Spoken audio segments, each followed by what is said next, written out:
പരിശുദ്ധ അമ്മയ്ക്കും ഉണ്ണീശോയ്ക്കും 1000 നന്ദി. ഞാൻ വിനു ഷോബി, തൃശ്ശൂരിൽ നിന്ന് വരുന്നു. സെൻറ്റ് മേരീസ് കോളേജ് തൃശ്ശൂർ, അവിടെ ബയോടെക്നോളജി ഡിപ്പാർട്ട്മെൻറ്റിലെ അധ്യാപികയാണ്. എനിക്ക് കഴിഞ്ഞ ഒരാഴ്ചയായിട്ട് 2023 മാർച്ച് 22 ഞാൻ ഉടമ്പടി എടുത്തത്. കഴിഞ്ഞ ഒരു വീക്കായിട്ട് എനിക്ക് ലെഫ്റ്റ് ബ്രസ്റ്റിൽ കുറച്ചൊരു ബുദ്ധിമുട്ട് ഫീൽ ചെയ്തു.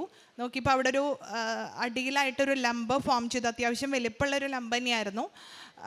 എനിക്ക് ഓൾറെഡി എൻ്റെ മമ്മി മാസെക്ടമി ചെയ്താണ് 2016. അപ്പോൾ ഇത് കണ്ടപ്പോൾ മമ്മീനെ ഇത് കാണിച്ചു കൊടുത്ത് മമ്മി പറഞ്ഞു ഇത് എൻ്റെ പോലെ തന്നെയാണ്, ഇങ്ങനെ തന്നെ എനിക്ക് വന്നേ.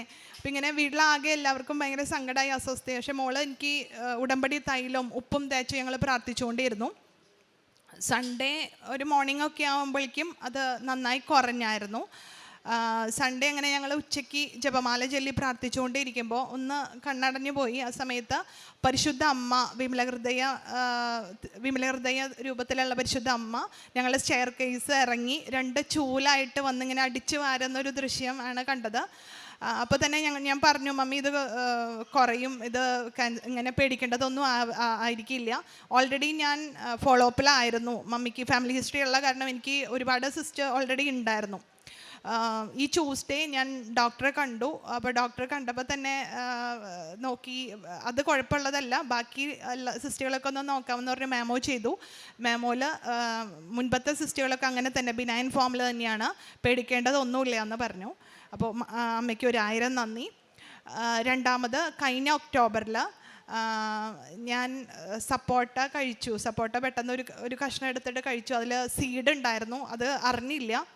ത്രോട്ടിലെത്തിയിട്ടാണ് ഞാനത് അറിഞ്ഞത്. പക്ഷെ അത് വെർട്ടിക്കലല്ല, ഹൊറിസോണ്ടലായിട്ട് തന്നെ ത്രോട്ടിൽ അത് തടഞ്ഞു. ഞാൻ ഇവരാരും അറിയിക്കാതെ ഒരു പഴമൊക്കെ എടുത്ത് കഴിച്ചു നോക്കി. പക്ഷേ എനിക്കത് ശ്വാസം വലിക്കാൻ ബുദ്ധിമുട്ടായി, കണ്ണൊക്കെ പുറത്തേക്ക് ആകെ ഭയങ്കര ബുദ്ധിമുട്ടായി. പെട്ടെന്ന് തന്നെ ഹോസ്പിറ്റലിൽ ഇവർ എന്നെ കൊണ്ടുപോയി. ഹോസ്പിറ്റലിൽ ചെന്നപ്പോൾ അവർ എക്സ്റേ എടുത്തു. ഇത് സീഡ് കാണുന്നില്ല. ത്രോട്ടിലാണെങ്കിൽ സാധാരണ സീഡ് കാണും. അവർ എക്സാം ചെയ്തു, അതിലൊന്നും കാണുന്നില്ല. അങ്ങനെ എനിക്ക് സെഡേഷൻ തന്നു. അപ്പോൾ ഇനി എൻ്റെ അടുത്ത് ചുമക്കി അങ്ങനെ ഒന്നും ചെയ്യരുത്, കാരണം ഓൾറെഡി ത്രോട്ടെല്ലാം പൊട്ടിയിട്ടുണ്ടായിരുന്നു. അത് ട്രക്കിയയിലേക്ക് എത്തി. ഇനി എന്തെങ്കിലും ചെയ്ത് കഴിഞ്ഞാൽ നേരെ ലങ്സിലേക്ക് ഇത് പോവും, പിന്നെ ഒന്നും ചെയ്യാൻ പറ്റില്ല എന്നാണ് പറഞ്ഞത്. അങ്ങനെ ഓപ്പറേഷനുള്ള കൺസേൺ എൻ്റെ ഹസ്ബൻഡ് ഡോക്ടറാണ്. ഹസ്ബൻഡിൻ്റെ അടുത്തുനിന്നും മോളുടെ അടുത്തുനിന്നും കൺസേൺ ലെറ്റർ എല്ലാം വാങ്ങിച്ചു. ഈ പഴം കഴിച്ചതിൻ്റെ പേരിൽ ഒരു 2 മണിക്കൂർ ഗ്യാപ്പ് എനിക്ക് തന്നു. അത് കഴിഞ്ഞിട്ട് സർജറിക്കുള്ള കാര്യങ്ങളൊക്കെ അവർ ചെയ്തുകൊണ്ടിരിക്കുകയായിരുന്നു. ആ സമയത്ത് ഞാൻ ജപമാല എടുത്ത് എൻ്റെ മാതാവിൻ്റെ ഉടമ്പടി കാശുരൂപം ഉണ്ടായിരുന്നു, അത് ത്രോട്ടിൽ വെച്ച് പ്രാർത്ഥിച്ചു. ഞാൻ ജപമാല എടുത്ത് 3 മണി നന്മ നിറഞ്ഞ മറിയമേ ചൊല്ലി കഴിയുമ്പോഴേക്കും എനിക്ക് തന്നെ ഒരു ചുമ വന്നു. ഞാൻ ചുമച്ചോടുകൂടി തന്നെ മാതാവ് ആ സീഡ് ട്രക്കിയയിലിരുന്ന സീഡ് പുറത്തേക്ക് വന്നു. ഞാൻ അവിടെ എല്ലാവരും ഡോക്ടേഴ്സിൻ്റെ അടുത്തൊക്കെ പറഞ്ഞു. അപ്പോൾ അവരും വന്ന് സീഡ് നോക്കി. സാധാരണ നോർമൽ കാണുന്നേക്കാളും കുറച്ചും കൂടെ സൈസും ഉണ്ടായിരുന്നു, അതിനൊരു കൂർത്ത എഡ്ജ് ഉണ്ടായിരുന്നു. അപ്പോൾ അവർക്ക് തന്നെ ഒരു അത്ഭുതം. അപ്പോൾ ഇതെങ്ങനെയാണ് സംഭവിച്ചത്? ഞാൻ ഈ കാശുരൂപം മാതാവിൻ്റെ ജപമാല എടുത്തിട്ട് പറഞ്ഞു പരിശുദ്ധ അമ്മയാണ് അത് എടുത്തന്ന്, ഞാൻ ജപമാല ചൊല്ലിക്കൊണ്ടിരിക്കുകയായിരുന്നു എന്ന് പറഞ്ഞത്. അവരുടെ മുമ്പിൽ സാക്ഷ്യം പറയാൻ അമ്മ എനിക്ക് അങ്ങനെ ഒരു കൃപ തന്നു ആ സമയത്ത്. അതേപോലെ ഞാൻ ആദ്യമായിട്ട് ഉടമ്പടി എടുത്തത് 2020 കൊറോണ സമയത്ത്. അന്ന് ഉടമ്പടി എടുക്കാനുള്ള ഒരു റീസൺ എന്ന് പറയുന്നത് ഹസ്ബൻഡ് സൗദിയിലായിരുന്നു. അവിടെ ഒരു മിനിസ്ട്രി ഓഫ് ഹെൽത്തിൽ മെഡിക്കൽ ഡയറക്ടറൊക്കെ ആയിരുന്നു. ആ സമയത്ത് GMC ക്ലിയർ ചെയ്ത് ഞങ്ങൾ ഇംഗ്ലണ്ടിൽ പോകാനുള്ള പേപ്പർ വർക്കുകളൊക്കെ ചെയ്തുകൊണ്ടിരിക്കുകയായിരുന്നു. ഞാൻ എക്സിറ്റിൽ പോന്നു. ഹസ്ബൻഡിന് ജനുവരിയിൽ പോകണമായിരുന്നു. അതിൻ്റെ ഇടയിൽ നമ്മൾ റെസിഗ്നേഷൻ കൊടുത്തപ്പോൾ ഡയറക്ടർ പോസ്റ്റ് മാറി മറ്റൊരു മാം അവിടെ ഡയറക്ടർ ആവുകയും ചെയ്തു. പേപ്പറിൻ്റെ ലാസ്റ്റ് റെഫറി ലെറ്റേഴ്സൊന്നും അവർ ഫോർവേഡ് ചെയ്തില്ല. അന്നത് ഹസ്ബൻഡിനും ഭയങ്കര ടെൻഷൻ, കാരണം ഡേറ്റ് കഴിഞ്ഞുകൊണ്ടിരിക്കുകയായിരുന്നു. അങ്ങനെ അതൊരു ഹോസ്പിറ്റലിനെ സംബന്ധിച്ചൊരു ഇഷ്യൂ ആയി. ഞങ്ങൾക്ക് വരാൻ പറ്റിയില്ല എന്ന് മാത്രമല്ല, പിന്നെ കൊറോണ സമയമായി, സാലറി പെൻഡിങ് ആയി, സാലറി ഇല്ല, മുന്നോട്ട് പോകാൻ വേറൊരു കാര്യവും കാണുന്നില്ല, ഹസ്ബൻഡിന് തിരിച്ചു വരാനും പറ്റിയിരുന്നില്ല. ആ സമയത്താണ് ഞാൻ ഉടമ്പടി എടുക്കുന്നത്. ഇവിടെ ഒന്ന് പ്രാർത്ഥിച്ചതൊരു മെയ് മാസമായിരുന്നു. മെയ് മാസത്തിൽ ഇവിടുത്തെ നമ്മുടെ വണക്കമാസം കൂടിക്കൊണ്ടിരിക്കുന്ന സമയത്ത്, അപ്പോൾ ആ ദിവസങ്ങളിൽ ഞങ്ങൾ 9 ജപമാല വീടിന് ചുറ്റും നടന്ന് വചനം പറഞ്ഞ് അമ്മയുടെ രൂപം വഹിച്ചൊക്കെ ചെല്ലിയിരുന്നു. ടൗണിലാണ് വീട്. അപ്പോൾ മോന് കുറച്ച് വിഷമമൊക്കെ ഉണ്ടായിരുന്നു, എങ്കിലും അവനും കൂടിയിരുന്നു. അപ്പോൾ അവൻ എൻ്റെ അടുത്ത് തലേ ദിവസം പറഞ്ഞു, ഇന്ന് പരിശുദ്ധ അമ്മ എൻ്റെ അടുത്ത് എനിക്ക് പരിശുദ്ധ അമ്മേനെ കാണണം, നമ്മളിങ്ങനെ ജപമാല ചെല്ലണതല്ലേ, ഇതിലൊക്കെ ശക്തി ഉണ്ടെങ്കിൽ അമ്മേനെ കാണണം എന്ന് പറഞ്ഞു. അതിൻ്റെ പിന്നത്തെ ദിവസമാണ് അത് ഉണ്ടായത്. ഞങ്ങൾ വണക്കമാസം കൂടിക്കൊണ്ട് ഇരിക്കുന്ന ഒരു 6:30 ആ സമയത്തായിരുന്നു. പ്രെയർ റൂമിൻ്റെ നേരെ ഉള്ള ലിവിങ് റൂമിലാണ് മോൻ ഇരുന്ന് പഠിച്ചിരുന്നത്. അപ്പോൾ ഒരു സ്ത്രീ രൂപം ഇങ്ങനെ ഞങ്ങളെ കവർ ചെയ്ത് പോവാണ്. ഞാൻ എൻ്റെ മകളാണ്, അവൾക്കും അതേപോലെ ആഷ് ഡ്രസ്സ് ഉണ്ട്, മോളാണെന്നാണ് വിചാരിച്ചത്. മോൻ പക്ഷേ ഈ പ്രെയർ റൂമിൻ്റെ അവിടെ നിന്നാണ് വന്ന കാരണം അതിൻ്റെ തൊട്ടപ്പുറത്തെ റൂമിൽ ചേച്ചി ഉണ്ടെന്ന് വിചാരിച്ചിട്ട് ഇവളെ പേര് വിളിച്ചു. പക്ഷെ ഇവള് മുകളിലിരുന്ന് പഠിക്കുകയായിരുന്നു. അപ്പോൾ ഞങ്ങൾക്ക് മനസ്സിലായി അത് അമ്മേ. അപ്പോൾ ഞാൻ മോൾവശം കാണുന്നില്ല, കാലും താഴത്തേക്കാണ് കാണുന്നത്. കാല് കറക്റ്റായിട്ട് കണ്ടു. കിച്ചണിലേക്കാണ് അമ്മ പോയത്. ഞങ്ങൾ ഉടനെ പുറകിൽ ഓടിപ്പോയി നോക്കിയപ്പോൾ പിന്നെ അമ്മേനെയൊന്നും കണ്ടില്ല. അതിനുശേഷമാണ് ഞാനൊരു ഹസ്ബൻഡ് പറഞ്ഞിട്ട് അവിടെയുള്ള മിനിസ്ട്രി ഓഫ് ഹെൽത്തിൻ്റെ ഒരു ഡയറക്ടർക്ക് ഒരു ലെറ്റർ അയക്കാൻ പറഞ്ഞു, നമ്മുടെ വീട്ടിലെ അവസ്ഥകൾ പറഞ്ഞിട്ട്. അപ്പോൾ ഞാൻ വാട്സപ്പിൽ മെസ്സേജ് ചെയ്ത അയാൾ ഒരു അറബിയാണ്. പക്ഷേ അയാൾ എൻ്റെ മെസ്സേജ് കണ്ട് എനിക്ക് സാധാരണ അവർ റിപ്ലൈ ചെയ്യില്ല. അവർ റിപ്ലൈ ചെയ്തു. 6 month സാലറിയും അത് തന്നു. അതിനുശേഷമാണ് റെസിഗ്നേഷൻ അവർ സ്വീകരിച്ചത്. അതിന് പുറമെ ഒരു മാസത്തെ നല്ലൊരു എമൗണ്ട്, ഒരു മാസത്തെ ഒരു 7 lakhs മറ്റൊരു എമൗണ്ടും കൂടെ അവർ ഫോർവേഡ് ചെയ്ത് തന്നു. അന്ന് മുതൽ സാമ്പത്തികമായിട്ട് അത് ഞങ്ങൾ വീട് വെച്ചിട്ട് അധികം ആയിട്ടുണ്ടായിരുന്നില്ല. അപ്പം അന്ന് മുതൽ സാമ്പത്തിക മേഖലയിൽ ഇന്ന് വരെ പരിശുദ്ധ അമ്മ ഒരു ബുദ്ധിമുട്ടും വരുത്താതെ നടത്തുന്നുണ്ട്. അന്നാണ് അമ്മ അടുക്കളയിൽ ആണ്, അമ്മയുടെ ആ രൂപം അടുക്കള വരെയാണ് പോയത്. അന്ന് മുതൽ ഇന്ന് വരെ അടുക്കളയിൽ ഒരു സാമ്പത്തികമായിട്ട് ഇന്ന് വരെ ഒരു പ്രശ്നമില്ലാതെ മാതാവ് മുന്നോട്ട് കൊണ്ടുപോകുന്നുണ്ട്. ആ സമയത്ത് തന്നെ മോള് എന്തോ ഒരു റെസിപ്പി ഉണ്ടാക്കിക്കൊണ്ടിരിക്കുകയായിരുന്നു. അപ്പോൾ ചൂടുള്ള പാല് മിക്സിയിലടിച്ചു. അത് മിക്സിയുടെ ഇത് പുറത്തേക്ക് വന്നിട്ട് പാല് മുഴുവൻ മുഖത്ത്, തിളച്ച പാലായിരുന്നു, മുഖത്ത് മുഴുവൻ ഇതായി. ഞാനും പേടിച്ചു, ഫുള്ള് മുഖത്ത് പോയി. എൻ്റെ പേര് ആതിര.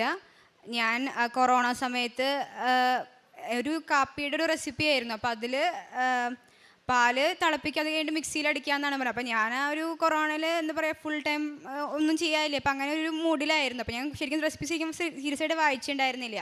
അപ്പം അങ്ങനെ തന്നെ സ്റ്റവിൽ നിന്ന് പാലെടുത്തു, നേരെ മിക്സിയിൽ ഒഴിച്ചു.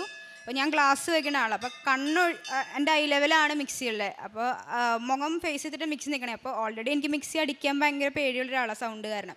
അതിന് ഞാനന്ന് അടിച്ച ആ എന്താ പറയുക, ഒരു ടേൺ ആയപ്പോഴേക്കും അത് പൊട്ടിത്തെറിച്ചു. ലിറ്ററലി ഓപ്പണായി, മുഖം മൊത്തം പൊള്ളി. കണ്ണ് മാത്രം ഗ്ലാസ് ഉള്ളതുകൊണ്ട് ഒരു കുഴപ്പമുണ്ടായിരുന്നില്ല. ഇവിടെ നിന്ന് ഇങ്ങനെ ഫുൾ സൈഡ് പൊള്ളി. അപ്പോൾ ഞങ്ങളുടെ നൈബർ ഒരു സ്കിൻ സ്പെഷ്യലിസ്റ്റ്. അപ്പോൾ ആൻറ്റീനെ വിളിച്ചു. അപ്പോൾ ആൻറ്റി പറഞ്ഞു കൊറോണ കാരണം ഇപ്പോൾ OP ഇല്ല, വീട്ടിൽ വരാൻ പറ്റില്ല അങ്ങനെ പറഞ്ഞു.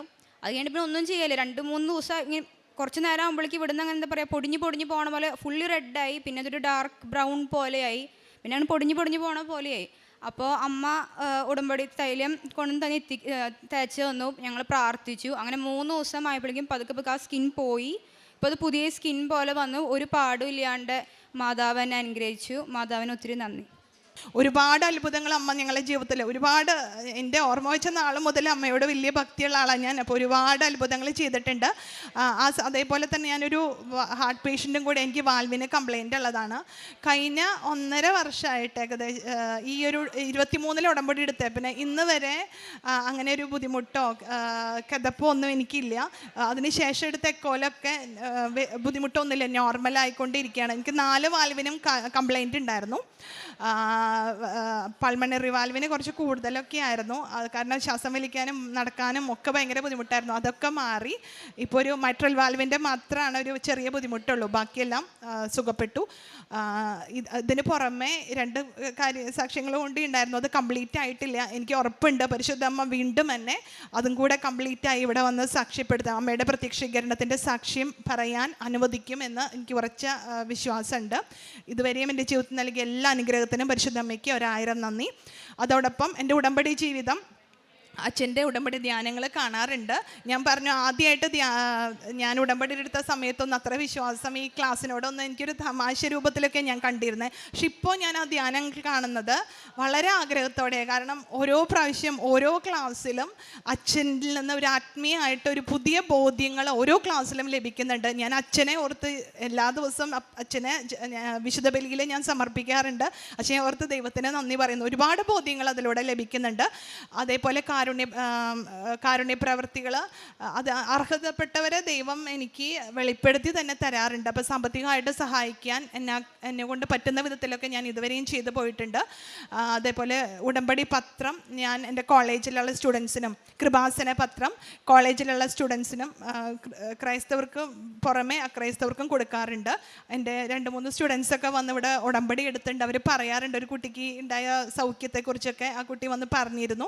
അതേപോലെ എൻ്റെ ഒരു ഫ്രണ്ട്, ഹിന്ദുസാണ് അവർ, അവരുടെ ഫാദറിന് കോളൻ ക്യാൻസർ വന്നിട്ടൊന്നും ചെയ്യാൻ പറ്റിയിരുന്നില്ല. ആ സമയത്ത് നമ്മുടെ ഈ കൃപാസന അമ്മയുടെ ഫോട്ടോ അയച്ചു കൊടുത്തു. അത് വെച്ചിട്ട് അവർ പ്രാർത്ഥിച്ചു. അവിടെ നിന്ന് 3 കീമോ കഴിഞ്ഞപ്പോൾ സർജറിക്കുള്ള അവസ്ഥ ലഭിച്ചു. ഇപ്പം 1 വർഷമായിട്ട് അച്ഛന് കുഴപ്പമൊന്നുമില്ല, സുഖമായിട്ട് അച്ഛൻ പുറത്തേക്ക് പോകുന്നു. അപ്പോൾ അവരും ഇവിടെ വന്നിരുന്നു, അച്ഛനെയും കൊണ്ട് ഇവിടെ വന്നിരുന്നു. അവർ ഉടമ്പടി എടുക്കാത്ത തന്നെ സാക്ഷ്യപ്പെടുത്താൻ സാധിച്ചില്ല. ഇതുവരെയും അമ്മയും ഉണ്ണീശോയും ഞങ്ങളുടെ ജീവിതത്തിൽ ഇടപെട്ട എല്ലാ സാഹചര്യങ്ങൾക്കും കൊടുത്ത് ഒത്തിരി നന്ദി പറയുന്നു. സങ്കീർത്തനങ്ങൾ 89:28 എൻ്റെ കരുണ എപ്പോഴും അവൻ്റെ മേൽ ഉണ്ടായിരിക്കും, അവനോടുള്ള എൻ്റെ ഉടമ്പടി അചഞ്ചലമായി നിലനിൽക്കും. വിനു ഷോബി എന്ന ഈ സഹോദരി തൻ്റെ മകളോട് ചേർന്ന് ഉടമ്പടി ജീവിതത്തിലെ 3 ദൈവാനുഭവങ്ങളെ സാക്ഷ്യപ്പെടുത്തുകയാണ്. ആദ്യത്തത് സഹോദരിക്ക് ഈ കഠിന നാളുകളിലുണ്ടായ ബ്രസ്റ്റ് ലംബ്, അത് ഏത് തരത്തിലും ഗുരുതരമായി മാറാം എന്ന സാധ്യതയുള്ളത് പ്രീ ഹിസ്റ്ററി ഉള്ളൊരു വിഷയം കൂടിയായിരുന്നു. അത് അമ്മ മാതാവിൻ്റെ ഉടമ്പടി തൈലം പൂശി പ്രാർത്ഥിക്കുകയും ഏതാണ്ട് ഒരാഴ്ചയോളം അതുമാത്രം മറ്റു മരുന്നോ ലേപനമോ ഒന്നും ഉപയോഗിക്കാതെ ഉടമ്പടി തൈലം മാത്രം കുരിശടയാളം വരച്ച വിശ്വാസ പ്രമാണം ചൊല്ലി പ്രാർത്ഥിക്കുകയും ഇന്നലെ പോയി പരിശോധിക്കുമ്പോൾ യാതൊരു കുഴപ്പവുമില്ല, അത് നന്നായി ചുരുങ്ങിയിട്ടുണ്ട്, പേടിക്കേണ്ടതൊന്നുമില്ല എന്ന റിസൾട്ട് കിട്ടിയതിൻ്റെ സന്തോഷമാണ് ആദ്യം പങ്കുവച്ചത്. രണ്ടാമത്തത് തൊണ്ടയിൽ ഒരു സക്കുവിൻ്റെ കുരു അത് വെർട്ടിക്കലായി അത് വീണതാണ്. അത് തടയുകയും അത് അങ്ങോട്ടും ഇങ്ങോട്ടുമില്ലാത്ത വിധത്തിൽ വല്ലാത്ത ക്ലേശം അനുഭവിക്കുകയും ശ്വാസമുട്ടലാവുകയും ജീവിതം വല്ലാതെ ബുദ്ധിമുട്ടിലാവുകയും ചെയ്ത നിമിഷങ്ങളെയാണ് സഹോദരി സൂചിപ്പിച്ചത്. അത് ശ്വാസകോശത്തിൻ്റെ ഉള്ളിലേക്ക് പോകുവാൻ പറ്റുന്ന വിധത്തിലുള്ള ഒരു അപകടകരമായ അവസ്ഥയിലേക്കാണ് എത്തിച്ചേർന്നത്. ചുമക്കരുതെന്ന് പോലും ഡോക്ടർമാർ പറഞ്ഞിരുന്ന നിമിഷങ്ങളായിരുന്നു അത്. സഹോദരി പറയുന്നുണ്ട്, അത് സംഭവിച്ച നിമിഷം തന്നെ ഉടമ്പടി തൈലം ഞാൻ തൊണ്ടയിൽ കുരിശടയാളം വരച്ച് വിശ്വാസ പ്രമാണം ചൊല്ലി പ്രാർത്ഥിച്ച് അമ്മയുടെ കരങ്ങളിലാണ് ഏൽപ്പിച്ചത്. സ്വയം ആദ്യം ഞാൻ കുറച്ച് പരിശ്രമം നടത്തി, അത് മുഴുവനും പാടായി. എനിക്ക് തന്നെ എന്ത് ചെയ്യണമെന്നറിയാതെ ഞാൻ വിഷമിച്ച് ആകെ അസ്വസ്ഥമായ നിമിഷങ്ങളിലും ഉടമ്പടി കാശുരൂപം എൻ്റെ കരങ്ങളിലെടുത്ത് പിടിച്ചും ഉടമ്പടി തൈലം പൂശിക്കൊണ്ടും നിരന്തരം പ്രാർത്ഥിച്ചാണ് ആശുപത്രിയിൽ എത്തിയതും. ആശുപത്രിയിൽ അവർ നടത്തിയ പരിശോധനകളിലും ഓപ്പറേഷൻ മാത്രമേ ഇനിയുള്ളൂ, വേറെ ഒരു തരത്തിലും അത് കിട്ടില്ല എന്ന രീതിയിൽ അവർ തീരുമാനമെടുത്തുകൊണ്ട് ഒരല്പനേരം ഒന്ന് വെയിറ്റിംഗ് പീരീഡ് കൊടുക്കുന്നുണ്ട്. അപ്പോഴും ചുമക്കരുതെന്ന് മാത്രമാണ് പറയുന്നത്. സാഹചര്യങ്ങളെല്ലാം എതിരാണ്. ഇനി ഗുരുതരമായ രീതിയിലേക്ക് കാര്യങ്ങൾ മാറാൻ സാധ്യതയുണ്ട്. അതുകൊണ്ട് പങ്കാളിയോടും മകളോടുമൊക്കെ ഒപ്പക്കിയിട്ട് വാങ്ങിയതിന് ശേഷം വെയിറ്റ് ചെയ്യുമ്പോഴും ചേച്ചിയുടെ പ്രതീക്ഷ മുഴുവനും അമ്മ മാതാവിൽ മാത്രമായിരുന്നു. അമ്മ മാതാവ് ഒരു വഴി തുറക്കും, പ്രശ്നത്തിന് പരിഹാരമുണ്ടാവും, ആരോഗ്യം വീണ്ടും കിട്ടും എന്ന പൂർണ്ണമായ ബോധ്യത്തോടു കൂടിയാണ് ഉടമ്പടി കാശുരൂപം കയ്യിൽ മുറുകെ പിടിച്ചുകൊണ്ട് വീണ്ടും തൈലം പൂശി കുരിശടയാളം വരച്ച ജപമാല ചൊല്ലുന്നത്. അപ്പോൾ വന്ന ഒരു ചുമ, അതോടൊപ്പം വന്ന ആ വലിയ കുരു, അത് ആ പ്രശ്നം മുഴുവനും നിസ്സാര നിമിഷങ്ങൾ കൊണ്ട് മാറിപ്പോവുകയും അതുവഴി ലഭിച്ച സൗഖ്യത്തെയാണ് സാക്ഷ്യപ്പെടുത്തിയത്. സഹോദരി പറയുന്നുണ്ട്, അതിൻ്റെ മൂർത്ത വശങ്ങൾ വഴി തൊണ്ട മുഴുവനും പൊട്ടി രക്തമൊത്തിരി വന്നെങ്കിൽ കൂടിയും ഒരു അപകടവും ഉണ്ടാവാതെ അധ്യാപികയായ സഹോദരിക്ക് അതിൻ്റെ യാതൊരു ക്ലേശവും ഒന്നും കൊടുക്കാതെ പൂർണ്ണമായും സൗഖ്യം നൽകുകയും ആര് ചോദിച്ചാലും ഇതെൻ്റെ ഉടമ്പടി മാതാവ്, എൻ്റെ അമ്മ മാതാവിൻ്റെ സംരക്ഷണവും സഹായവുമാണ് ഈ അപകടത്തിൽ നിന്ന് രക്ഷിച്ചതെന്ന് സാക്ഷ്യപ്പെടുത്തുവാൻ പറ്റുന്ന വിധത്തിൽ തന്നെ ധൈര്യപ്പെടുത്തിയതിനെയും സൂചിപ്പിക്കുകയാണ്. മൂന്നാമത്തത് മകൾക്കുണ്ടായ ഒരു മിക്സിയുടെ ജാറ് അതിൻ്റെ ടോപ്പ് തുറന്നു പോവുകയും ആ ചൂട് പാല് മുഴുവൻ മുഖത്ത് വീണ് വല്ലാതെ പൊള്ളലേൽക്കുകയും ചെയ്ത വിഷയം. അത് കൊറോണ കാലമായതിനാൽ എങ്ങോട്ടും പോകുവാനാവാതെ വിഷമിച്ചപ്പോഴും അമ്മ അതേ വിശ്വാസത്തോടു കൂടി ഉടമ്പടി തൈലം പൂശി കുരിശടയാളം വരച്ച് അമ്മ മാതാവിന് സമർപ്പിച്ച് പ്രാർത്ഥിക്കുന്നതാണ് സൂചിപ്പിച്ചത്. പ്രിയമുള്ളവരെ, ഉടമ്പടി തൈലം അത് നമുക്ക് ഉടമ്പടി ജീവിതത്തിൽ ലഭിക്കുന്ന ഏറ്റവും അമൂല്യമായ ഔഷധമാണ്. അത് സൗഖ്യപ്പെടുത്തുന്ന ഔഷധമായിട്ട്, അത് ജീവിതത്തെ ബലപ്പെടുത്തുന്ന ഔഷധമായിട്ട്, അത് വലിയ തടസ്സങ്ങളെയൊക്കെ നിസ്സാരമായി മാറ്റിത്തരുന്ന ഏറ്റവും കരുത്തുള്ള അഭിഷേക തൈലമായിട്ട് നമുക്കെപ്പോഴും ജീവിതത്തിൽ ഉപകാരപ്പെടുന്നതായി ഒത്തിരി മക്കൾ ഈ അൾത്താരയിൽ നിരന്തരം സാക്ഷ്യപ്പെടുത്തുന്നുണ്ട്. സഹോദരി പറയുന്നുണ്ട്, ഉടമ്പടി എടുത്ത കാലം മുതൽ ഒരിക്കലും കുർബാന മുടങ്ങാറില്ല. കുമ്പസാരം ഞാനത് അടിക്കടി ഞാൻ ചെയ്യാറുണ്ട്. അച്ഛൻ്റെ ധ്യാനം കൂടുന്നത്, വചനം വായിക്കുന്നത്, കാരുണ്യ പ്രവൃത്തി ചെയ്യുന്നത്, സുവിശേഷ പ്രവർത്തനം ചെയ്യുന്നത് ഞാൻ അന്നു മുതൽ ഇന്ന് വരെയും അതിനോടെന്നും ഞാൻ നീതി പുലർത്തി വിശ്വസ്തയോടുകൂടി ഞാൻ മുന്നോട്ട് പോകുമായിരുന്നു.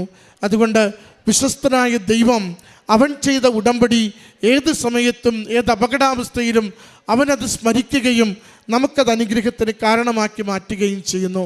അതാണ് അവിചാരിതമായി വന്നതാണ് 3 വിഷയങ്ങളും. എന്നാൽ ഓരോ വിഷയത്തിലും തക്ക സമയത്ത് അമ്മ മാതാവിൻ്റെ സംരക്ഷണം ലഭിക്കുകയും സൗഖ്യവും ആരോഗ്യവും പ്രതിസന്ധി മാറ്റിക്കൊടുക്കുകയും ചെയ്തതിനെയാണ് കുടുംബം സാക്ഷ്യപ്പെടുത്തിയത്. ഭാരങ്ങൾ ലഘൂകരിച്ച് ജീവിതത്തിൻ്റെ രോഗാവസ്ഥകളെ എടുത്തു മാറ്റി ആരോഗ്യവും ശ്രേയസ്സും നൽകിയതിനെ സാക്ഷ്യപ്പെടുത്തി. 2 ദർശനങ്ങൾ സഹോദരി സാക്ഷ്യപ്പെടുത്തിയിരുന്നു. ആദ്യത്തേത്, വീടിനകത്ത് ജീവിത പങ്കാളിയുടെ ജോലി ഒന്ന് ഇടക്കാലത്ത് വെച്ചൊന്ന് തടസ്സം വരികയും സാലറികൾ കിട്ടാതെ 6 മാസത്തോളം കുടുംബം പ്രതിസന്ധിയിലാവുകയും ചെയ്തപ്പോൾ വീടിന് ചുറ്റും ജപമാല ചൊല്ലി പ്രാർത്ഥിച്ച കാര്യത്തെക്കുറിച്ചും ആ നേരം പ്രാർത്ഥന കഴിയുമ്പോൾ ഇവിടെ വണക്കമാസം നടക്കുന്ന അതേ കാലത്ത് ആ പ്രാർത്ഥനാ മുറിയിൽ നിന്നും അടുക്കളയിലേക്ക് ഒരു രൂപം, ഒരു നിഴൽ പോലെ ഇങ്ങനെ പോകുന്നത് വ്യക്തമായി കാണുന്നു. അത് ശരിക്കും അമ്മ മാതാവ് മകൻ ആഗ്രഹിച്ച് പറഞ്ഞിരുന്നു, എനിക്ക് മാതാവിനെ കാണണമെന്ന് കൂടി. അങ്ങനെ അവനാണ് കൃത്യമായി കാണുന്നതും. പ്രാർത്ഥനാ മുറിയിൽ നിന്ന് ഒരാൾ അടുക്കളയിലേക്ക് പോകുന്നു. അടുക്കളയാണ് ഏറ്റവും അവസാനം എന്തുണ്ട് എന്തില്ല എന്നറിയുന്നൊരിടം. പുറമേ നമ്മൾ എത്ര കണ്ട് വിനയപ്പെടുത്തിയാലും അടുക്കള എത്തുമ്പോഴറിയാം അതവിടെ സമൃദ്ധിയാണോ ദാരിദ്ര്യമാണോ എന്ന്. അടുക്കളയിലേക്ക് പോയ അമ്മയുടെ ആ ഒരു ദർശനത്തിന് ശേഷമാണ് സഹോദരി ഭർത്താവ് ഡോക്ടറായി ജോലി ചെയ്യുന്ന വിദേശ രാജ്യത്തുള്ള സിഇഒയ്ക്ക് വാട്സാപ്പിലൊരു മെസ്സേജ് അയക്കുന്നതും ജീവിത വിഷയം അവതരിപ്പിക്കുന്നതും. സഹോദരി പറയുന്നുണ്ട്, ചുരുങ്ങിയ ദിവസം കൊണ്ട് 6 മാസത്തെ സാലറി, പിന്നെ ജീവിതാവസ്ഥകൾ കണ്ടിട്ട് 1 മാസത്തെ കോമ്പൻസേഷൻ എന്ന രീതിയിൽ 7 ലക്ഷത്തോളം രൂപയും ചേർത്താണ് അയക്കുന്നത്. ഇത് കാനായിലെ വിവാഹ വിരുന്നിൽ അമ്മ മാതാവ് കലവറ വരെ എത്തിയെന്നാണ് നമ്മളെപ്പോഴും അറിയുന്നത്. കലവറ വരെ എത്തിയ അമ്മയ്ക്ക് മാത്രമേ കുറവെന്ത് തിരിച്ചറിയുവാൻ സാധിക്കൂ. അതാണ് ആദ്യത്തെ അത്ഭുതം. അവൻ പറയുന്നത് പോലെ ചെയ്യുവാൻ ശിഷ്യരെ പ്രചോദിപ്പിക്കുന്ന ഇടപെടലായിത്തീരുന്നത്. അതുകൊണ്ട് ആരൊക്കെയാണോ അടുക്കള വരെ അമ്മയെ കൂട്ടിക്കൊണ്ടുവരിക, അവരുടെ ഒരു ക്ലേശവുമില്ലാതെ നിരന്തരം അമ്മ സഹായിച്ചതിനെയാണ് സാക്ഷ്യപ്പെടുത്തുക. പ്രിയമുള്ളവരെ, നമ്മുടെ അടുക്കളകളിൽ അമ്മയെ എത്തിച്ചേരും വിധം പ്രാർത്ഥിക്കുവാൻ നമുക്ക് സാധിക്കണം. എന്ത് കുറവാണെങ്കിലും അവൻ പറയുന്നത് പോലെ ചെയ്യുവാൻ ജീവിതം ഒരുക്കി കൊടുത്തുകൊണ്ടിരുന്നാൽ, ഉടമ്പടിയിൽ നമ്മൾ വിശ്വസ്തതയുള്ളവരാണെങ്കിൽ ഏത് അപകടത്തിലും ഏത് അവിചാരിതമായ ജീവിത വിഷയത്തിലും അമ്മ മാതാവ് തിരുക്കുമാരനെ കൂട്ടിക്കൊണ്ടുവന്ന് ജീവിതത്തെ സംരക്ഷിക്കുകയും സൗഖ്യപ്പെടുത്തുകയും സഹായിക്കുകയും ചെയ്യും. അതിൻ്റെ സാക്ഷ്യമാണ് ഈ കുടുംബം ഈ അൾത്താരയിൽ പങ്കുവച്ചത്. അമ്മ മാതാവിലൂടെ ലഭിച്ച ഈ അനുഗ്രഹത്തിന് നന്ദി പറഞ്ഞുകൊണ്ട് കരങ്ങളടിച്ച് ഈ സാക്ഷ്യം നമുക്ക് സമർപ്പിക്കാം. അത്യപൂർവ ദൈവാനുഭവങ്ങൾ ഇനി നിങ്ങൾക്കും സ്വന്തം. ഈ യൂട്യൂബ് ചാനൽ ഇതുവരെ സബ്സ്ക്രൈബ് ചെയ്തിട്ടില്ലെങ്കിൽ ഇപ്പോൾ തന്നെ സബ്സ്ക്രൈബ് ചെയ്യുക. ഈ വീഡിയോ ഇപ്പോൾ തന്നെ നിങ്ങളുടെ സുഹൃത്തുക്കൾക്ക് ഷെയർ ചെയ്തുകൊണ്ട് കർത്താവിൻ്റെ പ്രേക്ഷിതരാകുക.